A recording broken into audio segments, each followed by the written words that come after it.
Hey y'all, this is your main man Fode from the Saber Martial Arts Podcast. Thank you, as always, for tuning in. Unfortunately, I was not able to be present for this particular recording when it happened, but Sifu Allen had a really great conversation with our two guests, Evan from Saber Arts Club in Missouri and Vince from the Lightsaber Path in France. So I hope you enjoy this episode, even though you don't get to hear my voice. Some of you might actually be pretty stoked about that. Anyway, just make sure you please do subscribe, do share this with a friend, and check out sabermartialarts.life. Check us out on Instagram at SMA Foundation, as well as Patreon/S or Saber Martial Arts. Yeah, that's the one. And on YouTube as well. All those links, they'll be down here in the show description, as well as the links for Saber Art Club and the Lightsaber Path. So, without any more blabber jabber from me, please enjoy episode 53. All right, so welcome to Saber Martial Arts Podcast. Mark is not here at the moment, but this is Alan. I'm joined here by Vince and Evan from the Lightsaber Path, and we are going to kind of delve into what you guys are up to and what we want to do, and kind of highlight your saber martial arts journey. Okay, so let's get started. First of all, we spoke to Vince last week. If you're listening to this, it's probably going to be just the previous episode. But Vince is all the way in Bordeaux, France. Yes. So creating our timing and meeting window and stuff has been a challenge. But here we are. Once again, we made it work. And this is where the fun begins. So, Vince, can you please introduce yourself once more? Okay. Thank you, Alan, for having me on the podcast. It's really nice. I'm a French martial artist teacher. I've been teaching for 14 years in France. I've been training martial arts since I was like 10 years old. I started when I was 10 with karate, then kung fu after a few years. And I went to China from 2005 to 2009 to have an intensive training to improve and become a teacher. And after a few years of teaching kung fu, I started to teach lightsaber, which was derivated from the modern kung fu I was teaching at the time. And so basically, I did a lot of artistic kung fu, if I can say like this. It's called wushu. People say wushu or changchuan for people who know. It's artistic forms like Taolu. You practice by yourself. You just it's performance pretty much. It's not fighting. Right. And you see a lot of those moves in Jet Li or Jackie Chan's movie, pretty much. And so I trained a lot of this, and then I started to teach in 2010, and in 2017 I decided with a friend to open a class of lightsaber fighting choreography style that was derivated from the modern wushu. But was a specific kind of form which you trained with a partner as create a choreography. And at that time we did a choreography with both a sword. We both had a sword, and we did a choreography with swords. And from this training, we build up some kind of class to teach lightsaber choreography. And it was pretty successful. Pretty much as soon as we started it. So then we started a class, like a weekly class in Bordeaux. And 2 years ago, my friend left the city, left Bordeaux. So I had the class for myself in some way. So I was the only teacher after a few years, and I decided to renew the content of what I was doing with my friend, and I came across the book The Jedi Path, and I read about the Jedi lightsaber forms, and I decided to interpret the forms. And after those interpretation, I made videos, and then the videos were pretty successful on TikTok. So I decided to launch some kind of brand to teach those technique, and I started a program online. And with this program online, I met Evan, who is a teacher, a martial art teacher as well, and he asked me if he could use the content from the Lightsaber Pass online training program to teach in his area, and so that's why we are meeting together tonight, so he can also um, speak about his class in St. Joseph, Missouri. Wonderful. Wonderful. Evan, to our wonderful segue into you. Like, who are you and what is your lightsaber journey? Yeah, thank you for having me, and I'm glad to be here. And this is the first time me and Vince have spoken in real time, so that's also exciting. Yes. Vince, nice Oh, that's to cool. Hello, formally speak. Evan. We're glad to be part It's of it. nice to hear your voice. Yeah, I'm glad to be here. So, I am Evan. My last name is Banks. I started my martial arts journey when I was about 6 years old in Las Vegas, Nevada. With the American Taekwondo Association. My mother ended up purchasing the school that I started at with a few others, and after that, our family just kind of was all the way in it. She ended up marrying my martial arts instructor, and I started teaching in a school out there. Spent most of my teenage years and young life doing that. And then, life happens, and so kind of moved away from Vegas and long story short, was kind of hard up for work, and after a little bit was looking for a job. And they say you got to use your degree to get what you want, and what I wanted was a change in my life. And so I went back to martial arts after that and called up my stepdad, who was my former martial arts instructor, and said, hey, is there any work around the country for a teacher? And so there was work in the Kansas, Missouri area. So I moved from Ohio out to this region to continue doing that. And so I taught down in Leavenworth, Kansas for about 4.5, 5 years teaching Taekwondo. Prior to that, when I was in Ohio, I was training with a Wudong practitioner, and that was kind of my first real foray into Kung Fu. Got Mantis down. That was about the extent of that. But during my Taekwondo training, my specialty growing up and all throughout and up until now was always weapons training, from bow staff to nunchaku to, broadsword to, two-handed katana style, etc. And that was always just been my passion. I'm a rather short person, so with the stubby little baby legs I've got, when it came to sparring and doing well in Taekwondo, I wasn't the greatest. I Very tell easy you, to. I feel that. Yeah, I no, feel it's that. very easy to kick me in the head. My head was very low to the ground.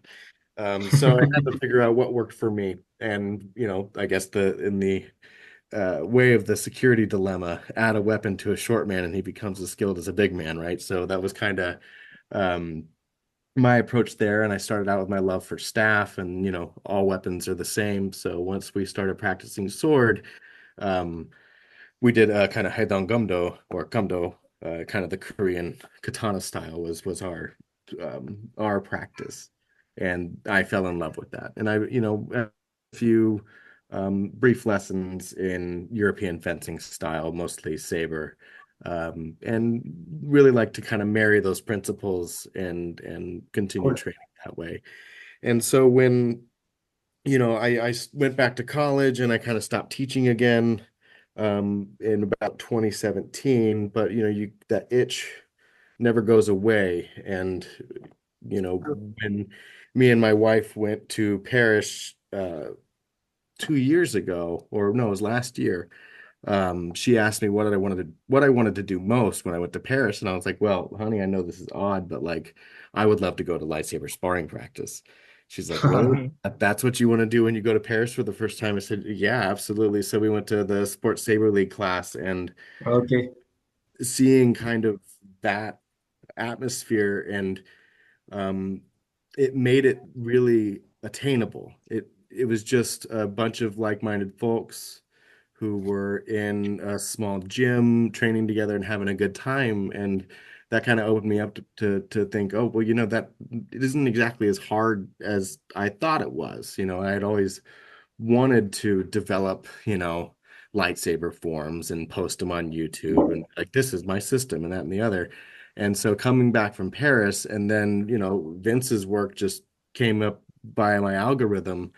And I had seen Okay. other practitioners and other performers with their lightsaber forms, and you know, it was always the stances and the footwork that I was seeing in other people's styles that kind of I wasn't overly impressed. And I sound super snobbish, and I really shouldn't, and I mean this as humbly as possible. Like, there's a lot of twirling, a lot of spinning, but everybody's legs are static and they're just stepping back and forth and they're moving around a little bit, and it's flashing, it's cool, but it didn't really seem very martial, right? There wasn't a lot of Right.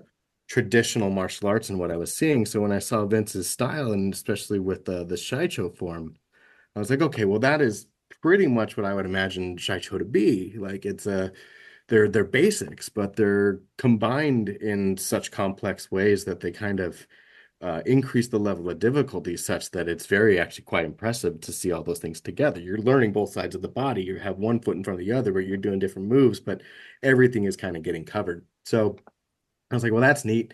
And then I opened the rabbit hole. I'm like, okay, well, what is Makashi, and how much is this going to be like a Jin, or is it going to be like a Saber, or what is it?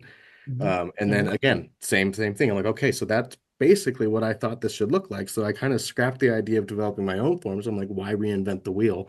Why don't I reach out to this guy and see if he wouldn't mind if I kind of just tagged on and, brought his work to where I'm at. And then, I researched some sparring systems and stuff like that. And we're not quite there as a group. I don't think my students are quite where I'm going to trust them to smack each other yet.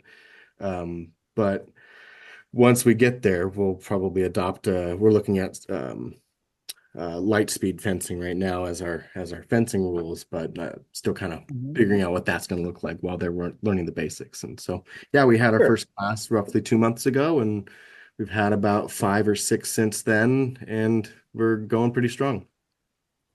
That's awesome. Right. So, what does it look like in your class?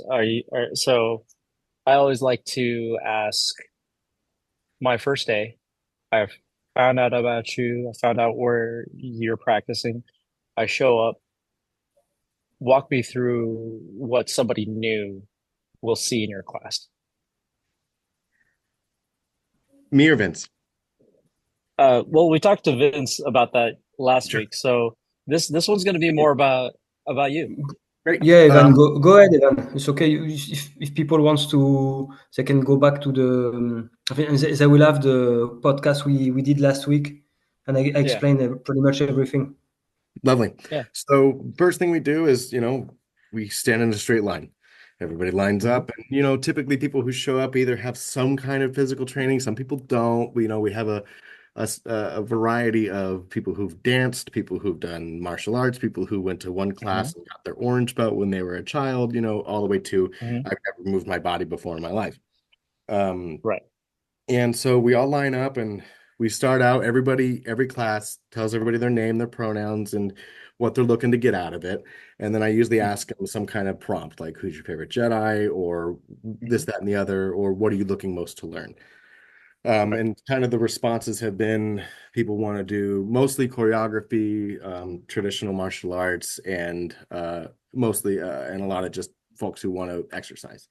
So then everybody at least learns each other's name. There's a little bit of camaraderie that gets developed and some rapport building that happens.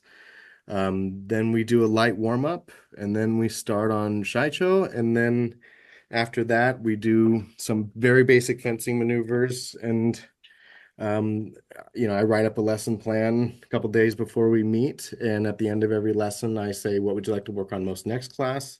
And I try to incorporate that while also understanding that, they still do have to progress in the curriculum that's being presented to them. So, yeah, we try to make it as welcoming and understanding an environment as we can. and try to meet people where they're at because we have Sure. a wide range of skill levels in that group. Right. So if somebody were to try to start in your class, but they haven't ever done a martial art, right? It'd still be okay to show up and just give it a shot. Absolutely. I even don't require them to have a lightsaber, right? Because I don't want them to have to make a $65 commitment to something that they're not, totally down to do. So if they Uh, come in and they've yeah, got, that's one of my follow-up one of my follow-up questions was equipment. yeah, and I will ramp up my equipment as my students do, right? So if they're Mhm. really excited about sparring, then I will go out and buy my fencing gear, right? And then I'll bring it Mhm. to them and say, okay, here's what we're planning on using. Give this a shot. Does this work for you? Okay, go get your own, bring it next class, and I will start doing that. But I've had students show up with a dowel rod, with a foam, LARPing weapons, anything they Mhm. have, anything that's stick-like, bring it and we can use it and we can adapt. And then if you'd like Sure. it, then I usually kind of try to plug Vire Sabers and get them to go buy something from them. Or, Okay. whatever works. There's some that have come in with Temu stuff, and I'm like, well, absolutely, that's great to start with. Just, be careful. There are some Right. quality control. Every session, if they brought their own gear, I'll smack their sticks and say, okay, this is good enough. Tighten everybody's Mhm. screws for them and make sure that, Mhm. everybody's safe. But Right. yeah, so they come in, we all stand at attention, we do the salute. They use what they have, and people have been kind of getting better equipment as we've been going along, so it's really neat to see. Right. And Vince, is that also kind of what you do? Because I know we Um, talked about last week. It's a little bit different. it's a bit different, yes, because I don't do the sports um, sabering at all. I just do forms and fight choreography. So we don't need to Hmm. put on gloves and helmets or any kind of protections. Hmm. But Hmm. yeah, after like I told you last week, we do a light warm up as well. Hmm. After a few weeks after the beginning of the season, which starts for me next week, I go a little bit harder on the warm up. I try to make them run a little bit faster and do some power, a little bit of power exercises. But I go Hmm. really little by little because, like Evan says, there are some people who have never done really much sports before, and Right.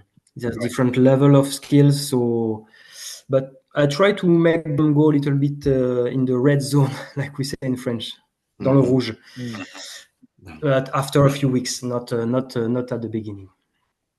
Mm. So And Evan, yeah, but pretty much the oh, only go ahead. difference is after I do Shai Show, I do the forms or Shai Show or the other forms, depend of the level of the group, the person. I go into the fight choreography. I do some drills, and we do the fight choreography instead of doing the sports combat. Mm. Right. I would love to see some of your choreography drills, because that is Yeah, a lot of I my will. what I'm looking for. I will at some point. I will do some video about it, but Mhm. maybe a few months because I need to go on the second form now on the program. Hmm. But Wonderful. I will share the choreography as well. That's great. Evan, what is your like? You've been doing this for a couple of months. What is it that you see more people leaning toward? Is it more combat or choreography or just the coordination? There has not been a lot of people asking for the sparring for the combat. And so Hmm. I haven't really done much. That's why I haven't really signed up with the sparring groups or memorized the Hmm. rule sets or gotten to where I can referee or really kind of looked into that. I mean, I've watched some videos from my own knowledge and to kind of Hmm. make sure that I can represent that side of the martial art. But um, we're a free organization that's just getting off the ground. And a lot of what's Sure. going to make us successful is making sure that the people who have already signed on are happy and getting what they want out of it. And what Hmm. they really want is choreography. Um, Yeah. but it's kind of hard for me to start them on the choreography stuff when they're still struggling with a, line one strike or a high strike or whatever, or making sure they're Sure. hitting the right way or holding the weapon strong enough to where they don't smack themselves in the face. Right. So once we get Knowing their left from the right. knowing the Yeah. left and right, right? Switcheroo, Scooby Doo. I think I say that probably a million times a day. And Mhm. once we're getting close, we're very, very close to where we're going to start doing probably half of the class with choreography work because we rent the gym for about 2 hours every other Sunday. I spend about Mhm. the first 10 minutes kind of doing rapport build and warm ups, and then we start with Shai Cho, then we stop, then we stretch. Mhm. Then we kind of go back into it, and then we do some contact drills where we just do a few you know this is what it feels like to have a weapon struck while it's in your hand. This is what that reverberation feels like through your body. This is how not to hit yourself in the face. This is how to perform a block, right? And then Right. after we do that, then I'll break them out into smaller groups. I try to split up families because one of my rules is, we're 18 plus, but 13 plus if your parents train with you, is kind of the Okay. rule. Not just, I don't just want the parents kind of in the audience watching. I need them on the floor, right? Because it also takes a little bit Correct. the liability responsibility away from me and puts it onto the other parent it's involved. So, well, you were in class, so this happened. So if they stub their toe, you understand toes get stubbed. Um, Right. but then I'll split them up and say, okay, I'll try to put people with like skills together or not, the opposite. Either you put somebody really skilled with somebody who's not, and they kind of help each other progress, or, the person who's super skilled dials it down and learns patience and humility, and the other one's getting better, right? Or you put Sure. like skilled people together and see what they can do. And then so I'll put them in those groups and have them come up with a 4-move set, a 5-move set, and then demonstrate that 5-move set they developed in front of the rest of the class. Everybody claps, everybody sits down, next group goes, and it's kind of it's a wonderful little shared experience. That's cool. How long is your class? 2 hours. Well, an Two hour and hours. hour and 35 minutes. I try to leave the last 25 minutes open floor. So if somebody does want to, spar with me, they can, or if somebody wants to continue practicing the form, they can, or if they want to develop their choreography more, they can. Because that was kind of the original animus behind me starting it, right? Like I said, I felt like I could have developed a system if I really wanted to, but I also just wanted to be told what to do. There was a long period in my martial arts journey where I really didn't want to teach. I got really kind of burnt out in teaching. Oh, And sure. so I needed a space to do Vince's forms. And I had my backyard, but divots, dog poop, whatever, changing every time to go outside, to put the wrong shoes on, to do the thing. It was too much. And it's not a conducive space to training, right? It's hot, it's raining, lots of things. So I was really just looking for a space to go train. And, gym membership is $75 a month, $100 a month. The rec center was $40 an hour just to rent the space. And so I was looking around trying to find just a place where I personally could move. And then I found a really, really great spot. It's Zion United Church up here in St. Joe, and they've charged me a whopping like $15 an hour, which is just, I mean, comparatively nothing. And so I figure if I can spend, it's totally worth it to me for Sure. myself to spend $60 a month just so I have enough space to practice as hard as I want. Right. But then it occurred to me that, if I'm doing this anyway, I need to open this floor to others, right? Like I am a wasted resource. Vince's material is a wasted resource if I don't share this with people. And so Sure. I thought that was also, in spirit of the Jedi, right? It's all sacrifice. If you're not sacrificing, you're not doing it right. Sure. And so I wanted to open it up to others. And then the minute I got in my head to open it up to others, I'm like, well, I'm not just gonna, if I'm gonna put my name on this, it's got to be done right. And so then it became lesson plans, and then you fall right back into that. Well, I guess I'm teaching again, kind of situation. But then the minute you start Right. teaching again, you remember how much you love it and why you love it, and it's great. Right. Awesome. Well, what I really like about this is that Vince came from a martial arts background and applied his martial arts to lightsabers. And then you came from a different martial arts background and applied it to lightsabers. So it's kind Arguably of a kind of opposite cool, martial arts too, right? If yeah, martial arts can have opposites, I think wushu and taekwondo are right, probably pretty far apart. sure, sure, yeah. Yeah, the thing I really like about it is the even the journey, your path literally was kind of just different, but you ended up in the same place. You know what I mean? Where it's like, I like this thing and I'd like to do more of it. So let me develop something. Oh, other people want to do it. Let's create a space for that, which is awesome. That's what we're all about. Um, so building the community is kind of what we want to do. What we want to have that collaboration, the creativity to have camaraderie amongst the different Saber groups in the world. I think this is one of the first steps to this because you are one of now an affiliated school from Vince's school, yes? Yes, humbly, yes. Very, very thankful for that. Thank So you, Evan. It's nice to have you on board. yeah. So Vince, how does that work? Like if people see your stuff, they want to do it, right? We have your website, your Patreon, your I believe you have an online class. So what if there's other people like Evan who are already martial arts instructors, martial arts enthusiasts, people that have done it for a while? Like what's the easiest path to become affiliated? Okay. So at the beginning, I wasn't really thinking about this, and then Hmm. Evan asked me online after. I think you Hmm. started the program before you asked Evan about the teaching affiliation. Not sure. I don't remember exactly. Yes, like I said, I was trying to find a space for me to train, and I wasn't really searching for a art to go teach.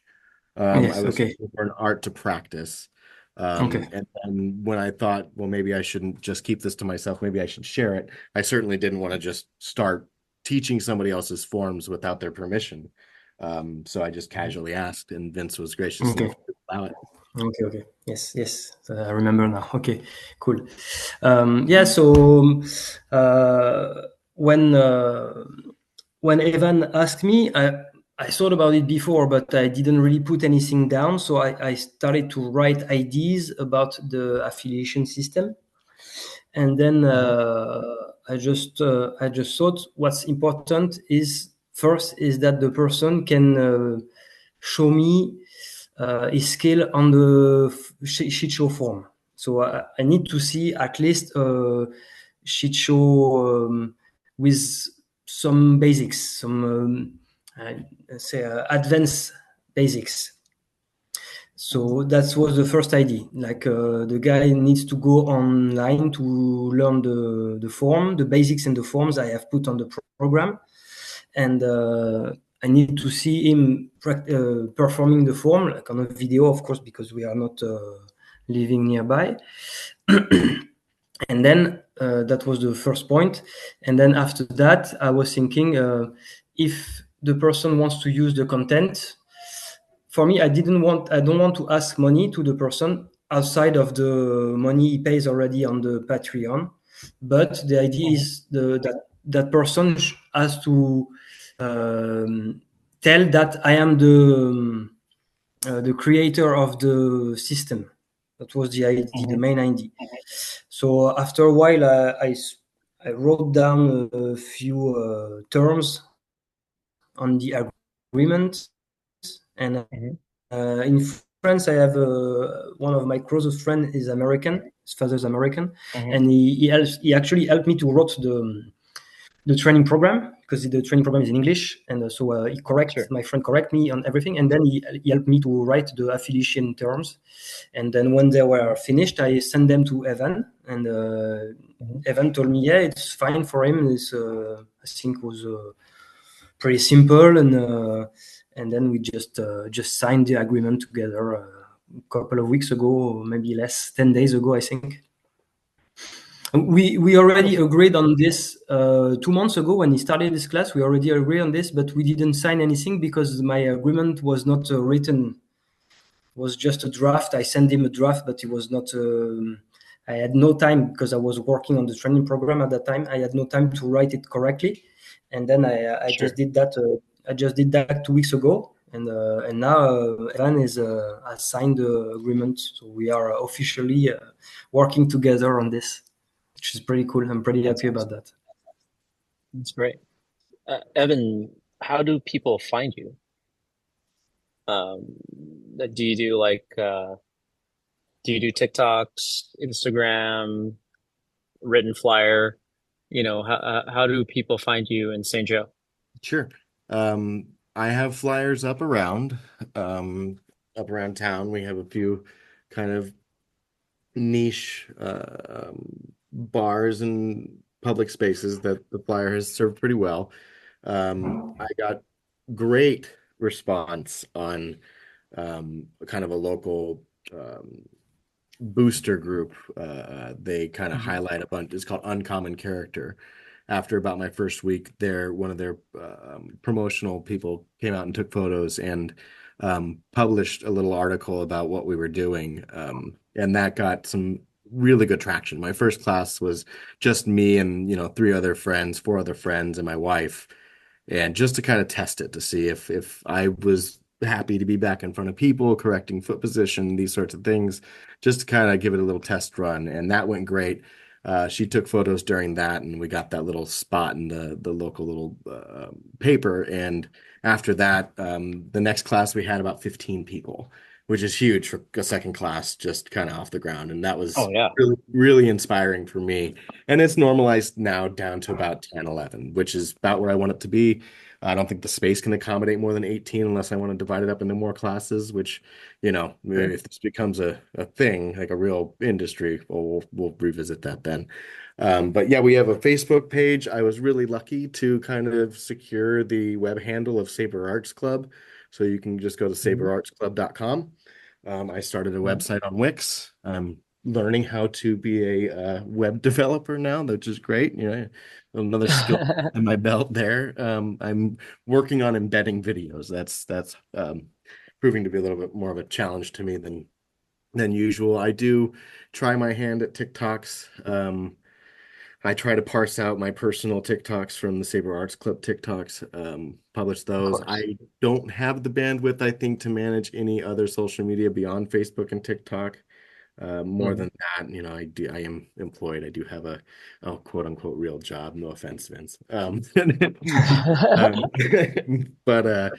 no, I have to do that stuff after work if I have enough energy.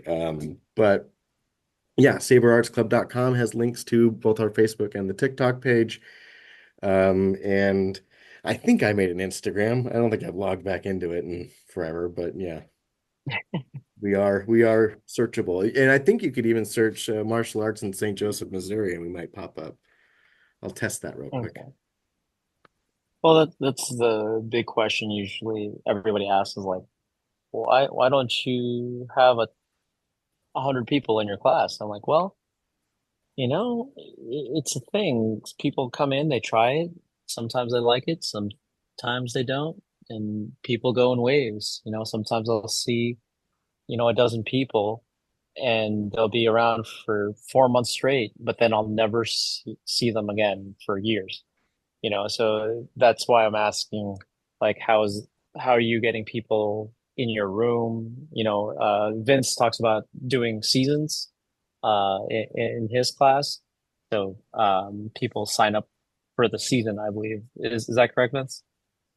Yes, the season starts in September and finishes in June.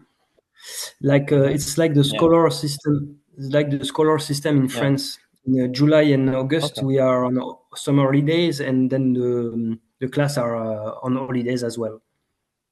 All right. Do you do the same thing, Evan? Do they have We're- like a set program, or is it per class? Yeah, so we are free, and I intend to make it always free, and that presents quite a few challenges. And Sure. not even the monetary challenges. I'm not too worried about that. Like I'm not flush with cash, but I do have time. Hmm. But the problem then becomes structurally is if I continue admitting new members on class 7, if we're doing the same moves on class 1, somebody is less Hmm. inclined to show back up again to do the same 4 moves over and Right. over and over again. So Correct. I'm kind of troubleshooting that a little bit. On the flip side of that, with as much time as I have to kind of dedicate to it, I don't want to be responsible for charging people and then if I'm sick, refunding them. Those sorts of things Sure. also present challenges. So I'm trying to find this happy middle ground. And I may just do kind of an advanced class and an intro class and have the advanced Hmm. class be working on a cycle or a timeline or a season, as you call it. And then having the intro class always run, right? And maybe a little do the same 4 moves in that intro class. And if somebody finds value in showing up and they're advanced, they can come twice, 4 times a month instead of 2.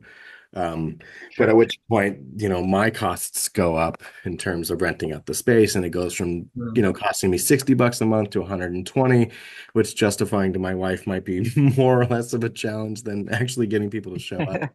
Um, Sure. Although, you know, to be fair to her, she was my first student, so she deserves There all the you praise in the world for supporting me in this. But go. yeah, I think seasons are going to be necessary in order to keep people interested. Because I think the toughest part about keeping it free is I've got to keep it fun. It Right. I feel like if I did charge people, then I could say, okay, bend your knees, hold it for 5 minutes, do it again, Hmm. do it again, do Right. it again, because they're paying to come back and they're paying for, that kind of instruction, that deep dive. Whereas if it's free, Right. a lot of it has to be kind of let's make sure, that you're still enjoying it because that enjoyment is the only thing that's going to bring it back. There's no financial commitment. So it has its pros Sure. and cons, right? Like it's super accessible, which is what I really want it to be. I want it to be a community service more than, an income flow. Um, and there's a give and take in all different ways that way. I come from a martial arts background that is um, often criticized as being more corporate than martial arts, and so I'm really sensitive to that kind of thing. So it just presents its own little bit of challenges that I'm trying to navigate and figure out what the best way to do it. And so far, my goal is to end up having it be a nonprofit organization. Have a board that tells me what we're supposed to be doing, and then work Hmm. primarily off of donations. And we'll see how that goes. There you go. 501(c)(3) paperwork does take quite a while, so that probably won't Yeah. happen a year from now. Yeah. Saber Martial Arts Foundation is a 501(c)(3). That took a bit. And then the Saber Martial Arts LLC is a separate entity with the same name because of the same people.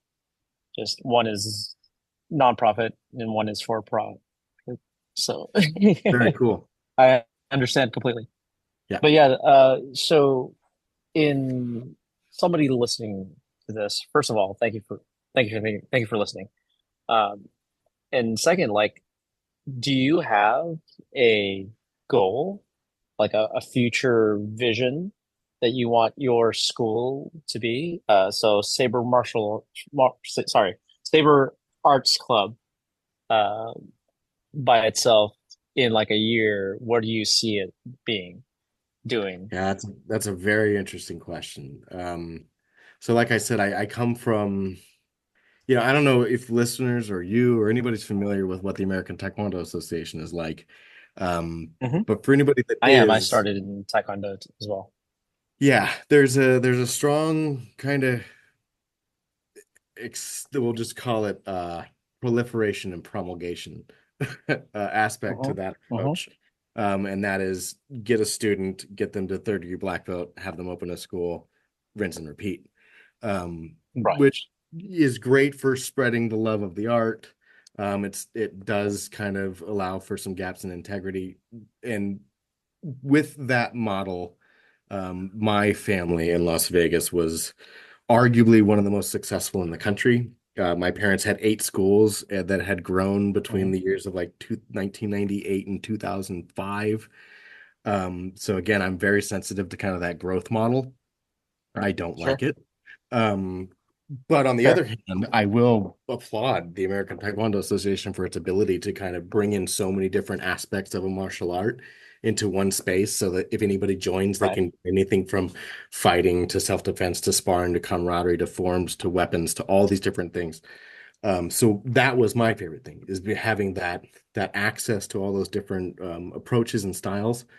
Um, so I would love to, in a year, be able to host a tournament, right? To have enough students who are interested in the combat side to be able to do some light fencing, or Mhm. have a forms competition to be able to kind of take all these things that I love from that organization and apply it to this style.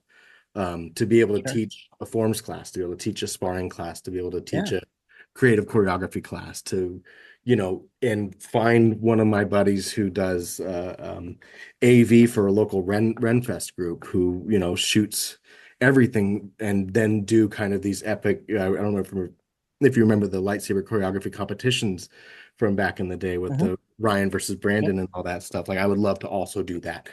So I want anybody who has any kind of tangential relationship with lightsabers to be able to bring their art form to what we provide, right? If somebody wants to make videos, they can come shoot us. They can come, That's we can awesome. do kind of some blocking, some choreography, some film development. Like I'm also in with the local college and I do some of their stunt choreography Mhm. for their student films. I want to kind of marry all these things that I love into this one Mhm. space. And I think I don't Sure. know what the path is for that, but I know that it exists and it's just a matter of finding it. Absolutely. There are a ton of organizations that do, invitationals and things like that, just with lightsaber. So, like, for example, I represent and, of course, run Saber Martial Arts, but also I'm part of USA Light Fence, USA Light Fencing. Jeez, I can't even talk right now. But USA Light Fencing is the lightsaber arm of USA Fencing. So, like the biggest fencing organization in North America, right? And they have lightsabers at some other tournament.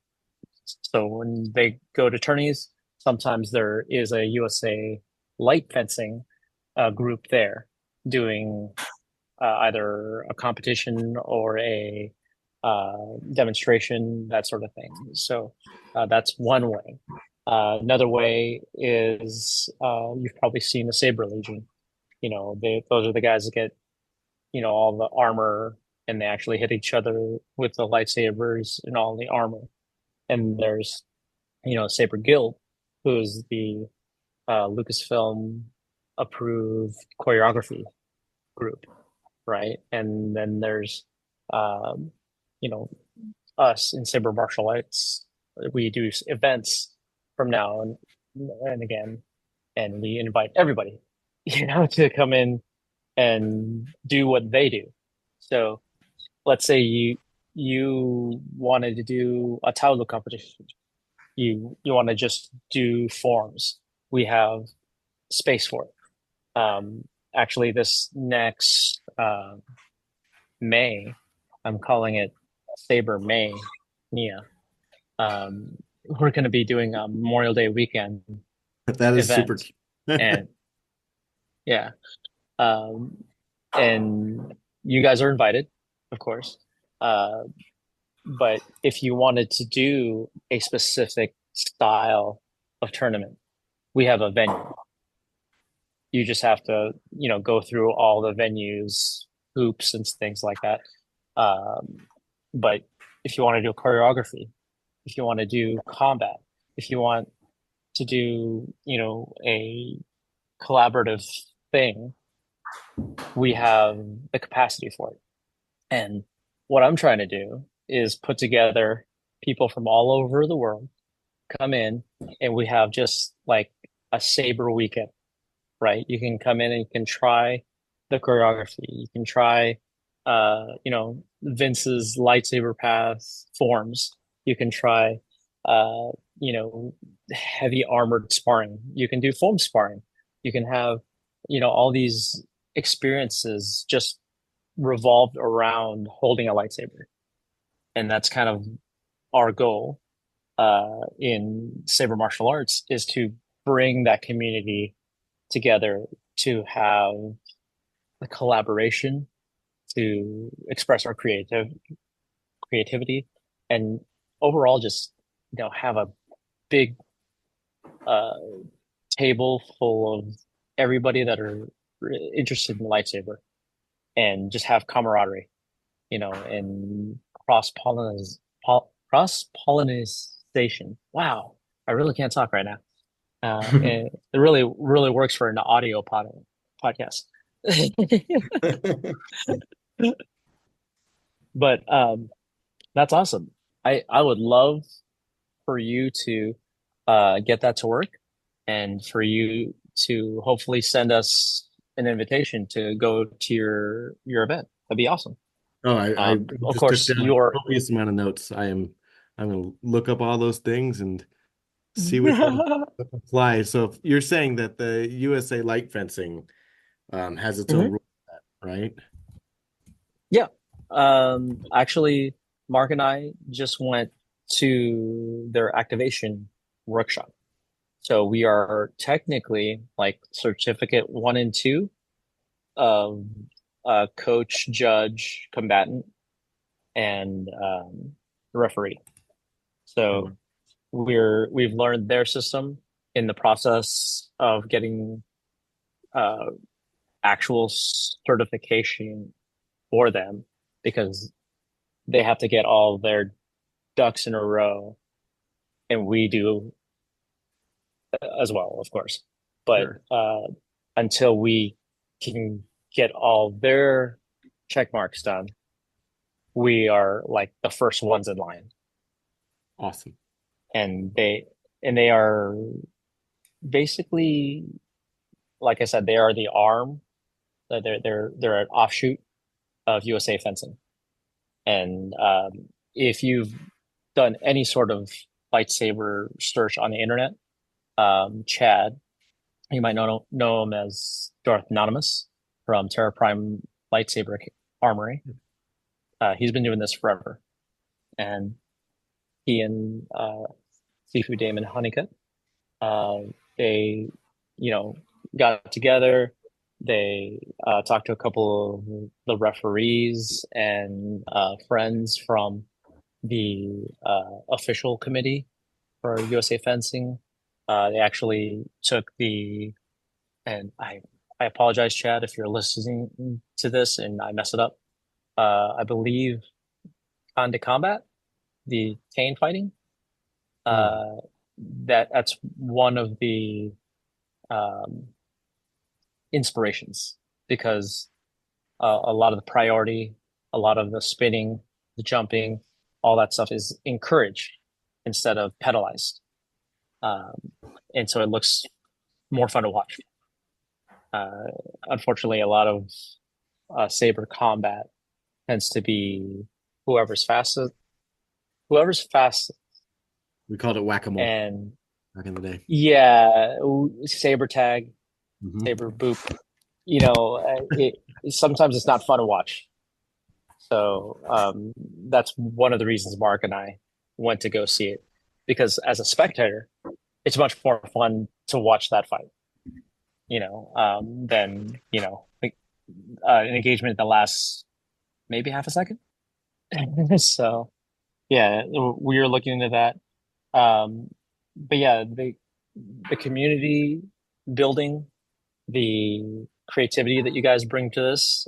First of all, thank you for sharing. Um, Secondly, I really hope that we see more of each other, and also in person. I'm gonna go see events next year sometime, Okay. Yeah. in Bordeaux. Cool. And hopefully, Evan, I'll come see you too. That'd be fun. Absolutely. And it is not out of the realm of possibility for me to be in France. My wife is a Yeah, French. there you go. She does Oh, 18th century French medical history and teaches Oh, at amazing. college. So she's often up in France doing research, and she'll be on Oh, sabbatical there you go. next semester. So it's Oh, possible that I'll there be we up. go. oh, cool. Well, I'll be there. I'm gonna try to do a little European tour, uh, because I do have plans to go to the UK and Okay. then like ride the train to different lightsaber schools in Europe just to Okay. go hang out and try classes. And I'll give you those dates, Vince, so that you'll be ready for me. The Jesse N Cool. camp of the lightsaber community. Right. Well, I always think of it as being a good ambassador, right? I want to not just bring everybody to the spotlight of, hey, check out this school, check out this school, check out this style, but also kind of like give you guys the opportunity to be like, hey, check this out. There's another thing you might not be able to do mine, but there's another thing over there that you might be able to do or like better than what I'm doing, right? So it's like you said about martial arts, there's a little bit for everything for everybody, right? Absolutely. So yeah, the goal is community. The goal is hopefully having both Evan, Vince, you guys are at Saber Mania. That'd be awesome. I'd love to do and set up maybe a class or seminar for you guys to do that. We'll talk offline. That would be great. Great. Yeah, Yes. but yeah, that'll be. I mean, every Memorial Day weekend, uh, I think is our plan to do Saber Mania. So there you go. Very cool. All right. Is there anything you want to shout out to everybody that's listening or anybody that's interested in what you're doing? I would just thank my former instructors that, imparted enough skill upon me to find myself in Vince's good graces to do what I actually wanted for the rest of my life. So that's really nice. So thank you, Master Raymundi, Awesome. my own stepdad, my mother, and my all my training partners back in the day. And obviously thanks to Vince for allowing me to um, teach his work. And thanks to you for the space. And I'm very curious. Of course. I want to learn more about what you have to say and what light fencing involves, and how to kind of get up to snuff with that material and be able to kind of teach that stuff as well. And thanks to Zion United Church for hosting us at such a reasonable rate. And Awesome. yeah, thanks to George Lucas, I guess, right? I suppose that's Yeah. hired. Yes. Praise God. Anything for you, Vince? No, so thank you guys for reaching out. That's yeah, I feel kind of honored to have people outside of my little town interested in my work. It's really I don't know how to say Absolutely. it's an honor. It's pretty much an honor, and so I'm really glad about it. And thank you, Evan, for being in the boat with me on this. Very much my It's pretty pleasure. cool. So Yeah. before we wrap up, I do have to ask because Mark always asks this, so we're gonna ask you. Favorite lightsaber practitioner? You got another hour?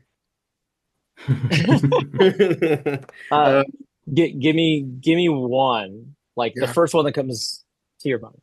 Yeah, I mean, my favorite Okay, I guess here we go. Again, do you have an hour? Is it my favorite person who practices with the lightsaber, or is it my favorite lightsaber style that a person demonstrates, right? My favorite Jedi is Yeah. Kanan, hands down. I think Okay. that is just the Fair. way. My favorite lightsaber duel is the Mhm. one where Maul dies the last time. I think that Rebels that two shot, man, that's what it's about. Yeah. Yeah. But Manny Jacinto, man, dude rocked it. Yep.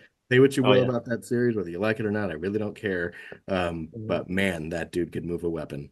Um, Absolutely. so yeah, let's just go with those three. We'll say Obi-Wan, Kanan, Okay. uh, and All right. Manny. Come here. Yeah. Yeah. So we got Vince's answer last time. So Oh, that's what was good. it? Vince. If I remembered correctly, I said Obi-Wan was my favorite Jedi, That's what I but remember too. Anakin is kind of my favorite style, the way Yes.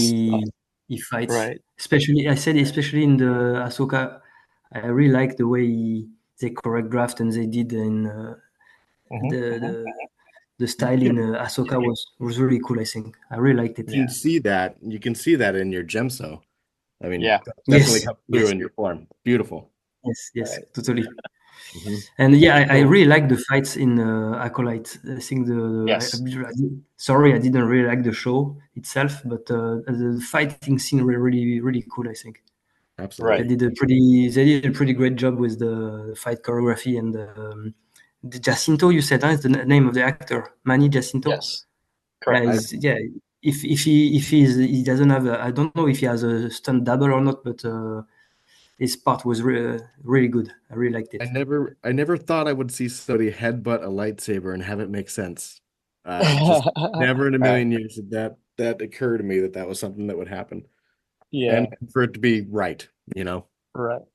So kudos to the stunt coordinator and all the stuntmen and women that did that. But my Yes. understanding is that Manny did most, if not all of it, Yeah, with them. But it took, I've seen an image of a stunt double, but I think I agree. I agree. From what I understand, he did most of his own work. yeah. Yeah, it's great. Um, That's great. yeah, they did awesome. Yes. And we actually broke down the Acolyte a couple of episodes ago. Oh, I have a new answer. We My favorite lightsaber practitioner, Mhm. my wife. Oh, there you go. Nice. Getting Yeah, the brownie points. yeah, it's just. Cool. Well, that's great. Well, hey, this is usually the time we say bring your own saber, and I usually say this party's over.